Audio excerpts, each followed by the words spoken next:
Olá, meu nome é Eliane Bittencourt. Eu estou aqui para apresentar para vocês um curso de origami. Bom, eu sou professora de origami e eu gosto de fazer uma distinção entre ser professora de origami e ser origamista, mas que isso eu vou apresentar um pouquinho depois para vocês, né?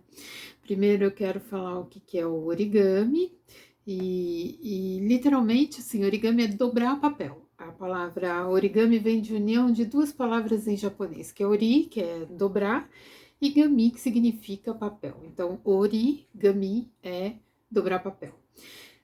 Pode ser entendido como a arte de dobrar papel, porque realmente é uma arte, né?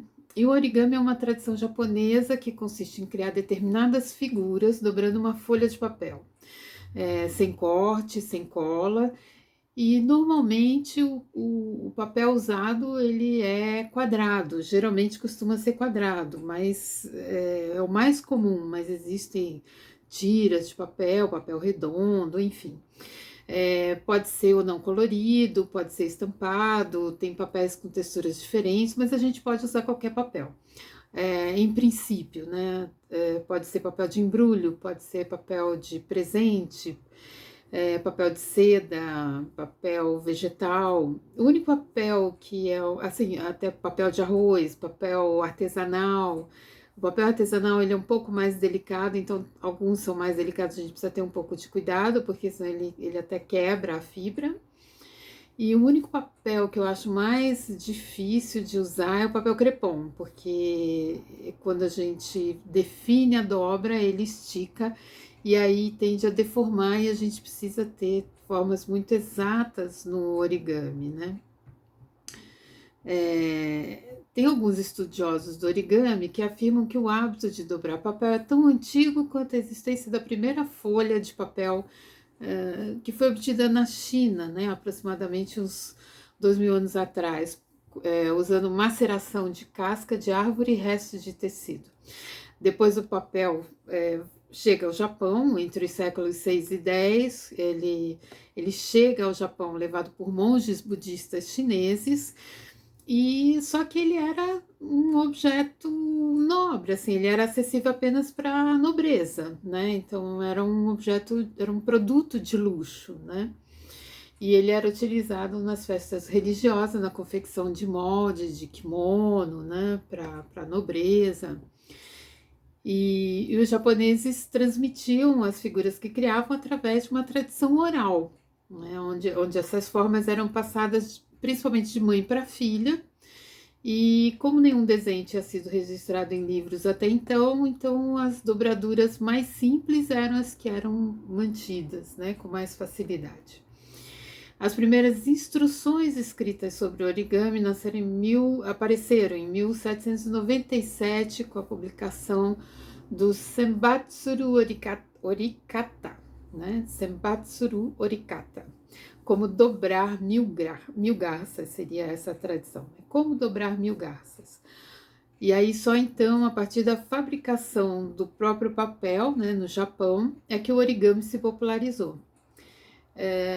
Então, a partir de 1876, ele passa a fazer parte integrante do currículo escolar do Japão. Veja que interessante, né?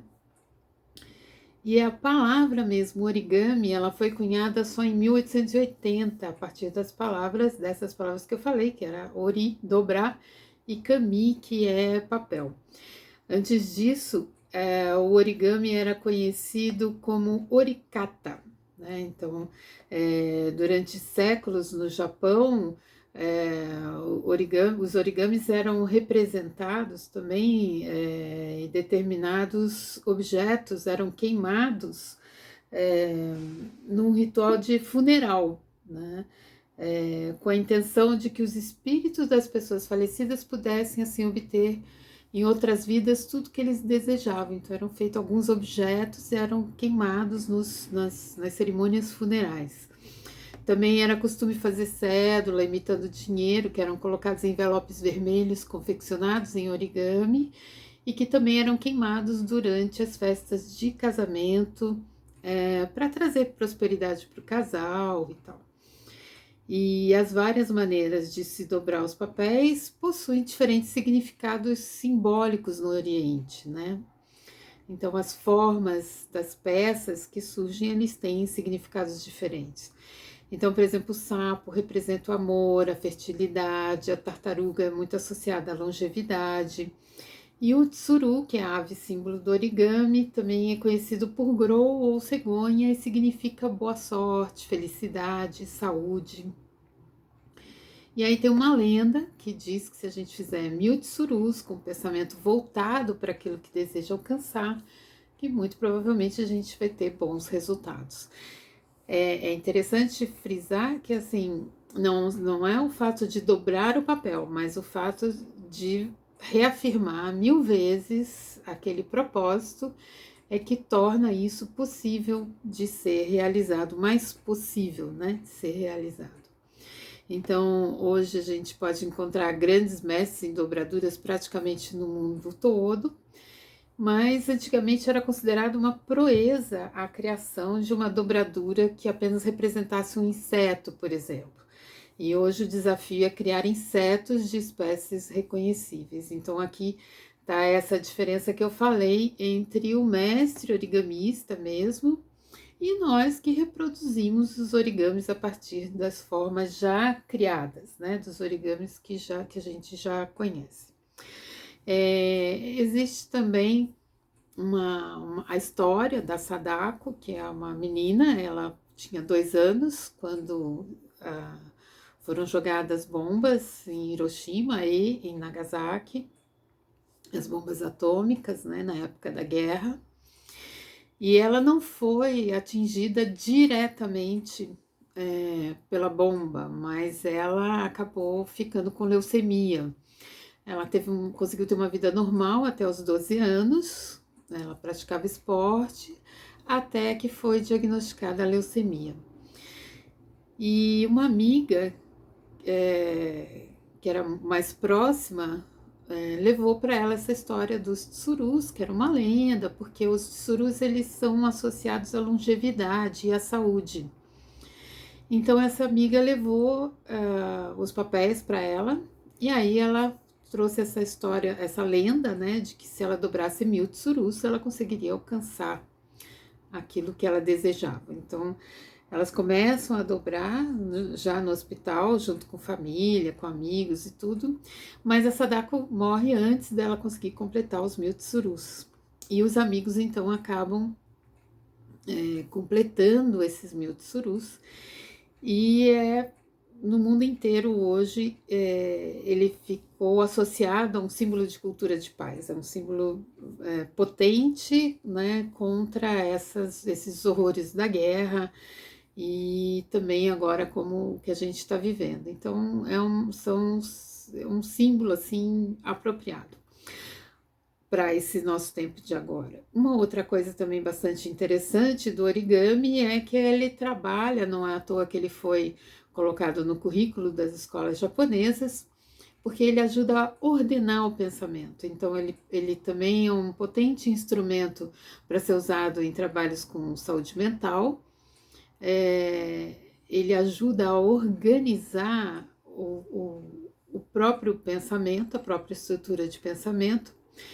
Ele trabalha com o lado direito e o lado esquerdo do cérebro, trabalha simetrias, é muito bom também para os professores ensinarem matemática, geometria.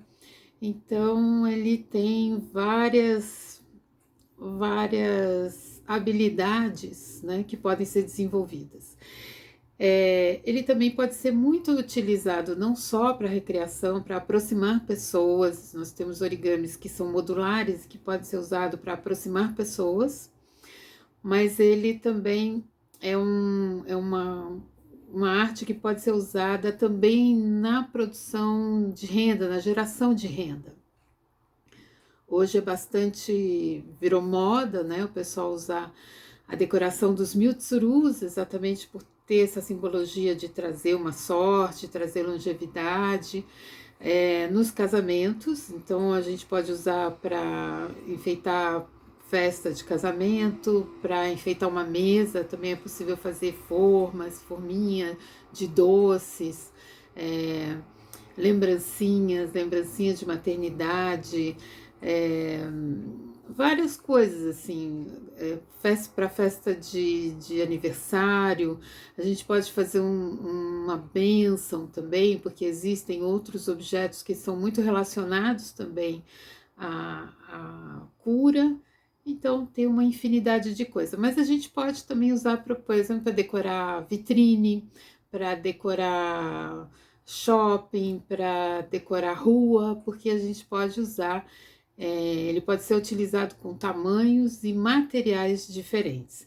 Então, o convite fica para que vocês se apresentem aí para o curso, com um curso que abre aí muitas possibilidades de trabalho, de aprendizagem, de diversão, de troca de informação, de cultura. É um curso bastante interessante, né? Como desenvolvimento também pessoal, tá bom?